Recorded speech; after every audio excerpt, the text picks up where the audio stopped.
අම්මෝ හින්ද බෑ හෙබිරිසාව හැදිලා. ඉතින් හෙබිරිසාව ගැන නෙවෙයි කියන්න ආවේ. අපේ ගෙදර ඉන්නවා බලු කිරියම්මෙක්. යාව පෙන්නන්නයි අද හදන්නේ. අපේ ගෙදර ඉන්නවා බලු කිරියම්මෙක්. මෙයාගේ වයස අවුරුදු දැන් 11යි. බල්ලෙකුගේ සාමාන්‍යයෙන් ආයු කාලේ ඒගොල්ලෝ ජීවත් වෙන්නේ අවුරුදු 11ක් වගේ වයසක් තමයි.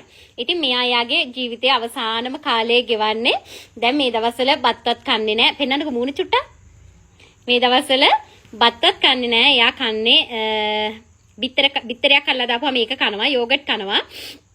ඊට පස්සේ තව කනවා මේ කිරි හදලා දෙන්න ඕනේ. කිරි හදපුවාම ඒවා බොනවා. ඔන්න ඔය වර්ග තුනෙන් තමයි යා මේ දවස්වල ජීවත් වෙන්නේ. ඉතින් යෝගට් එක පිඟානකට දාලා දෙන්න. ඉතින් ඔයගොල්ලෝ නිකමටවත් හිතුවද දැන් නම් මගේ මේ සුරතල් සතා මගේ 4 වෙනි සුරතල් සතා. මම මීට කලින් එක වර්ගයයි හැදුවා. මෙයා නම් මේ සාමාන්‍ය කෙනෙක්නේ. ඊට පස්සේ දැන් මෙයා නැති වුණාට පස්සෙත් මම තවත් සුරතල් සතෙක් ගෙනෙයි. හැබැයි මෙයාගේ මුළු අවුරුදු 11ම ගෙවුනේ මාත් එක්ක.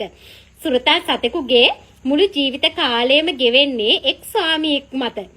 ඒගොල්ලෝගේ මුළු ලෝකෙම වෙන්නේ එතකොට අපි. හැබැයි අපේ මුළු ජීවිත කාලෙටම අපට සුරතල් සතු ගොඩ දෙනෙක් හම්බ වෙනවා.